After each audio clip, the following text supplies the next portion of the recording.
పండగలు ప్రసాదాలు సిరీస్లో ఈరోజు వీడియోలో అమ్మవారికి ప్రసాదంగా పెట్టేలాగా చక్కెర పొంగల్ తయారీ విధానం ఎలా అని చూద్దామండి. అచ్చం టెంపుల్లో తిన్నట్లే ఉంటుందన్నమాట.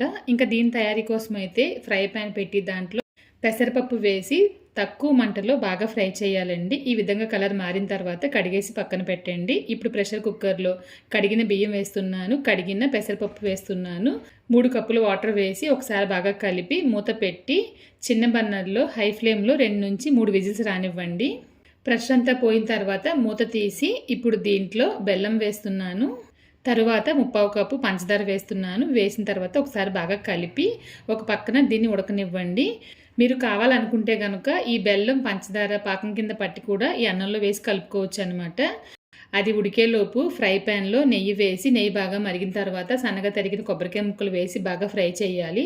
అవి బాగా వేగిన తర్వాత జీడిపప్పు కిస్మిస్ వేసి వీటిని కూడా బాగా ఫ్రై చేసి ఉడుకుతున్న అన్నంలో అయితే వేసేయాలండి. వేసిన తర్వాత ఒకసారి బాగా కలపాలన్నమాట. ఈ కలిపేటప్పుడే కొంచెంగా యాలకుల పొడి వేస్తున్నాను. తర్వాత చాలా తక్కువగా పచ్చకర్పూరం వేయాలండి.